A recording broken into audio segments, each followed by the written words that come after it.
Oh, I'll leave that there. All right, I want you to take a look at this question here, calling this the fiber optic problem. It says here that your company installs fiber optic cable, right? So you have this company, you'll install fiber optic cable for businesses. You're asked to present a bid for installation of underground fiber optic cable to connect two buildings together, building A and building B. I drew the picture over here so I could make that bigger. You're trying to connect building A to building B. There's a river between these two. The river's 500 feet wide, and the building A and building B are separated by a distance of 2,000 feet. Understand the geometry so far? Your company knows it will cost about $470 per linear foot to install the cable below dry ground, and $710 per linear foot to install the cable underwater. So you've been asked to connect these two buildings together, but all the fiber optic cable must be below ground. It can't be above. All right, that's the condition of the contract. So you're going to put together a bid. You know what I mean by a bid? There's multiple companies that are going to try and get this job. So your company's trying to put together a bid that's going to be competitive, right? So the question is, how should you proceed with this to come up with a good number as for the cost that, for your company to put in this cable? Do you understand the question? $470 per linear foot. So if we travel from A to B, we're going to have to go underwater, right? We're going to have to.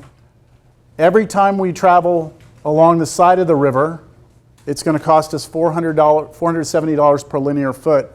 And when we go across the river, it's going to cost us $710 per linear foot. Right? So I'll let you contemplate that for a minute. I'm going to turn the light back on.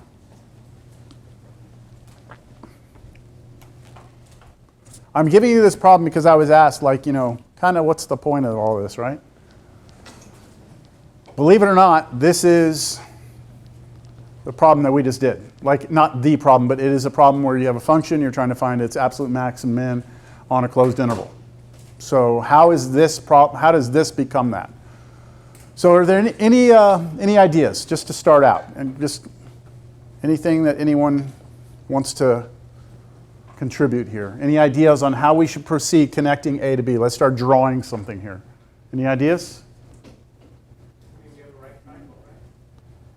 How? What are you saying? Go up and over? Or are you saying go over and up? What, I think it doesn't matter. Yeah, those would be the same, wouldn't they? So which way do you want me to draw it? We can go over and up. Okay, so we could go over like this, right? And then we could go up like this. Now, if we do that, then that will be the least amount of water we have to go through, right? But it will also be the longest distance because we've got to go over 500 feet and up 2,000 feet. Could we figure out how much that would cost us? How would we figure out that cost? So for that drawing over there, the cost would be equal to, okay, tell me about first going across. How much is it? 500 feet. We're going to go 500 feet times 710. That's how much it costs us, right? To go underwater. Do you all understand that? We've got to go 500 feet, and every foot we go costs $710. Then we've got to go from here to here, right? So we have to add to that what? 2,000 feet, and how much are we spending for each of those feet? 470. Somebody on their calculator, please. 500 times 710 plus 2,000 times 470.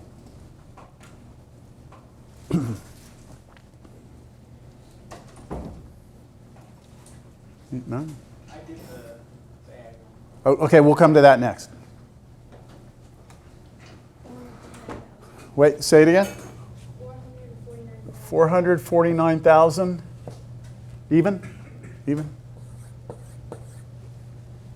Anyone else get that?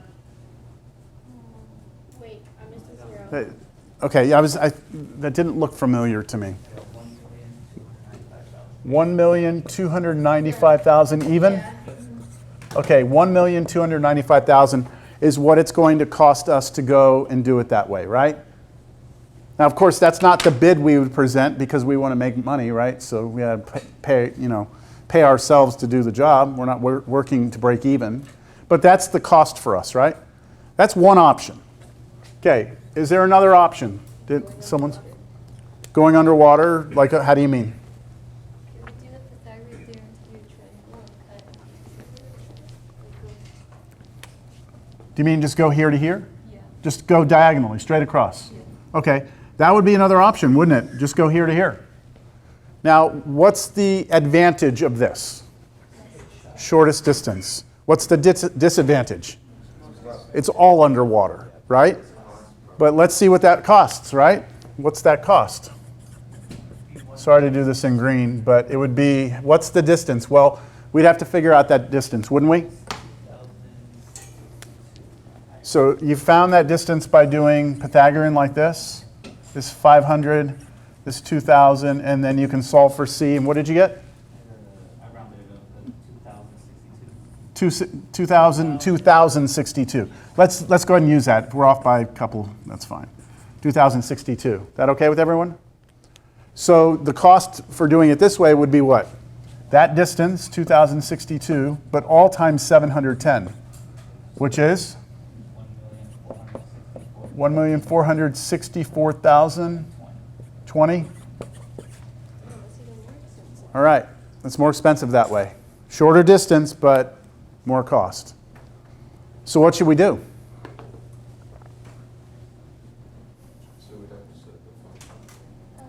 Yeah, we're not going to do either one of these because we have not considered other possibilities, right? The other possibilities are this, and this is the key to it all, is we could actually have gone not all the way down and over. That would be the same as going over and all the way up like that. We could have gone to some point, right? Some point I don't know, and then across. Couldn't I have done that?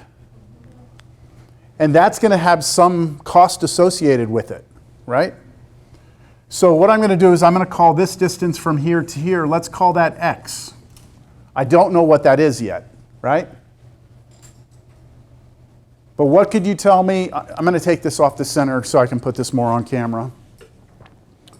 What could you tell me about, if I do that just so far, what would the cost be so far? X times, and that's underground, right? So what was it, 470? 470x. Do you all agree that that's what it would be so far? Whatever this distance is, I don't know, x, and then it's underground, so $470 per foot, yes? And then we have to go across this, right? So to figure out what that is, that's going to be a little bit harder. Let me draw this for you. Here's your river. I'm going to say point B, here's point A. We went from here to here, right? We called that x. And now we need to come from here to here. Let's just call that y, just to make this easy for right now. That's y. What can you tell me about the cost? 710y, right? 710y. But we can actually figure out what y is in terms of x by drawing a right triangle right here. Do we know this side of the triangle? 500, never changes, right? Do we know this side? Yes. It's 2,000 take away x, right? Whatever this x is, it's what's left over, right? So do you see that I have two sides of a right triangle? I can solve for the third one using these two, and I should get an x variable in there. Let's do that. So using Pythagorean, I can say 500 squared plus 2,000 minus x squared must equal y squared. You see that? A squared plus b squared is c squared. A squared plus b squared is c squared. And can you solve that for y? Square root on both sides, right? So if I take square root here, square root there, and I'm only going to take the positive root because y is a positive value, then that gives me a value for y here, doesn't it? So now my cost is equal to 470x plus 710 times y, but we just said that y was, what's 500 squared?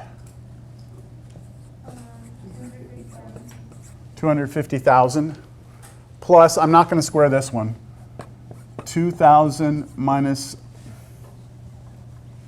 plus 2,000 minus x, that quantity squared, right? Isn't that it? Look at, my cost depends on one thing. You tell me what x is, right? And I will tell you the cost, right? For example, if x was 0, then we would be, what would that mean to us? If x was 0, we would be doing what? Going diagonally, right? Which, if x is 0 here, what do you get? Nothing there. And then here you'd have to figure it out. I promise you, if you did that, you'd figure this number out, and it would have been 2062. And it would have been this scenario right here. So, okay, let me back up. Do you all agree that this cost is actually now, we could write it as like C of x. It's a cost, like a cost function, and it's a function of one variable, right? So we have a function, yes? Is this not a function of a single variable? Okay. Can you define it on a closed interval? What's the interval that you can define this on? Think about your restriction on the variable x. What's the smallest that x would be that would make any sense for us? 0. And what's the biggest it would be that would ever make sense? 2,000. You go past that, you're getting fired, right? I mean, you're wasting money if you go past it. So 2,000 would be the max, right? We have a continuous function on a closed interval. And so I can find the absolute max and min of this by following the procedure that we just went through. All right? But it would require I take the derivative of that, right? Which would not be fun, but it could happen. Take the derivative, set it equal to 0, figure out where it doesn't exist, get your critical numbers, take your two endpoints, plug in, blah, blah, blah. Yes? Okay, now we're not going to do that. What I'm going to do instead is I'm going to go to Desmos, and I'm going to just graph that function. And I should have this ready to go because I see where's my fiber optic problem. Here we go. Okay, so I'm going to erase some of this. What you're gonna see here is that I'm going to have Desmos figure out that cost function for us. All right, so we have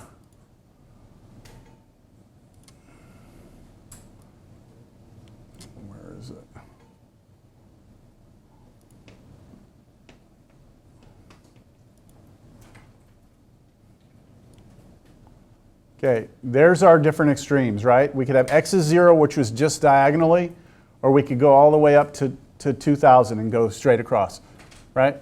Those are the two extremes we saw here. We know those two prices, right? What we need to figure out is there something in between that's even cheaper? And if we did the calculus on it, what we would determine is this. There's our cost. Here's one extreme, right? That was the most expensive, diagonally. Let me show the other one. That's what we got, right? And look at that number in between. What's happening right now? It just went down, right? And now what's happening? It's getting bigger. Somewhere in here is the optimum. Where is it? Somewhere in here, right? That would be the critical number. That critical number that we would find if we did the derivative, set it equal to 0, that critical number would be telling us what our x needs to be to get a minimum value. That makes sense? And yeah, I'll show you what it is here in a second, but it looks like it's somewhere around here. Somewhere around here, right? Somewhere around there. Look at the difference in cost, right? How much do we save by doing it that way? Well, it's almost $90,000 difference, right? It's a $90,000 difference. So if your company optimizes this solution, right, to reduce your cost, you're saving yourselves money, aren't you? And that's more money that you pocket. Whereas, you know, you have one group that's like, yeah, let's just go diagonally. It's the shortest distance.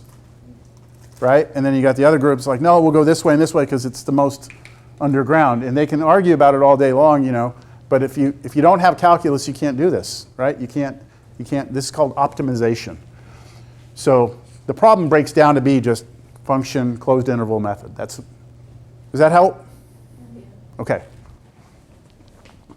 Let me see, I think I have one more thing for this. That's the image. I think I actually have the, oh, do I not have the actual, oh, here we go.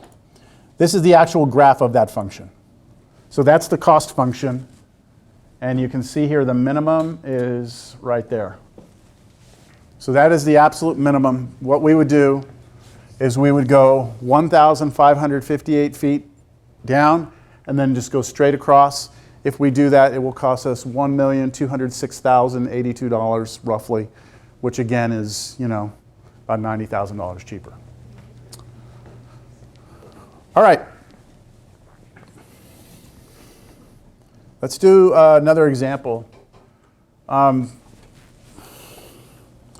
know I said I wanted to let you do one, but time-wise, I don't know if we have time for that. So let me try this one. Let's do same instructions. Let's find max min of f of x equals natural log of x squared plus x plus 1. And let's do that on the interval negative 1, 1.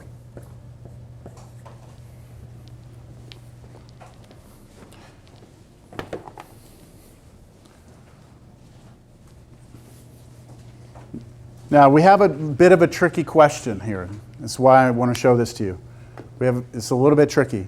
Because what are the conditions we need for the closed interval method? You need a continuous function on this interval, right? So you've got to be sure that this thing is defined in here and you don't have anything crazy happening. Which means that I need to figure out what can a natural log function not handle? Zero or negatives, right? So I've got to make sure that this is positive, right? I've got to make sure all of this always stays positive. So let me just ask myself that question real quick. Let me take a look at this. Let me ask myself, when is that greater than 0? Right? Because as long as it's positive, I'm in good shape, right? So how can we determine if that's positive or not? Anyone have any ideas of how we could figure that out? There's a couple of different ways. What's that? Within the domain? I want to make sure that what's in here never becomes 0 or negative. So I'm trying to say, when is it positive, right? And making sure that these numbers aren't going to cause an issue. Things between negative 1 and 1. So could you plug those numbers? You could plug just these two in and check, but that would only tell you what's happening at the endpoints. It doesn't tell you what's happening in the middle, right? You might have a problem somewhere else. Did I see a hand? I think negative 1 is a problem, right? It might be. Well, negative 1 here would give you what? 1. Negative 1 here? Okay. So I think you're okay. I heard something else. You could try and factor it, but I'm not sure this is factoring. Is it? That doesn't factor. Quadratic formula, you could do quadratic formula, and then you could see when it's 0, right? Yes? So then, if it doesn't factor, that means it doesn't cross the x-axis. No, that's not. If it doesn't factor, that just means we can't factor it, right? It could still cross the x-axis. Like, for example, if I gave you x squared plus 7x minus 2 equals 0, you can't factor that, but it does cross the x-axis in two different places. How do I know this crosses the x-axis in two different places? How do I know?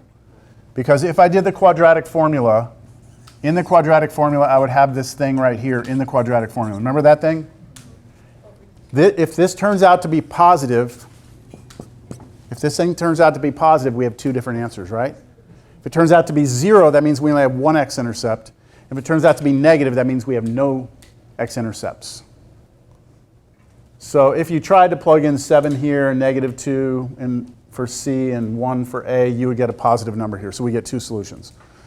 So, what? Divide by 2a. The one that we have. Yeah, so look, I can tell right now that if I do that, if I do this, what's b here for us? B is 1. If I do 1 squared, right, minus 4 times what's a and what's c? A is 1 and c is 1. I know right now that this is going to give me a negative under the root, isn't it? Which means that this thing can never be 0, right? This thing can never be 0. Is that enough for me to say it can never be 0? I need to show that it's what? Greater than 0. So right now I know, like if you look at that as a parabola, I know that it opens up, right? How do I know it opens up? Because that's positive, right? And I know it never hits the x-axis, which means it has to be up here somewhere, right? It would be impossible for me to move that down and make it negative because then it would hit the x-axis. So there's a lot going on here, all right? There's a lot of little nuances. I need to make sure that this interval is okay for this function. So I'm looking at the inside of it, making sure that it's always positive. And by some deduction from college algebra, I know that this, what we call the radicand, or sorry, this is called the discriminant. The discriminant of this is negative, right? And if it's negative, that means it doesn't hit the x-axis. And then using that in combination with the fact that it opens up, I know that it must be above the x-axis, so that means it's always positive. So this right here is true, all right? Which means I don't care about the interval anymore, and I can proceed. Sure? All right, what's step 1? You need the critical numbers. All right, let's take the derivative. So the derivative of the natural log of something is 1 over whatever was there times the derivative of what's inside 2x plus 1. So that's our raw derivative, right? And clean it up. Let's just move that 2x plus 1 on top.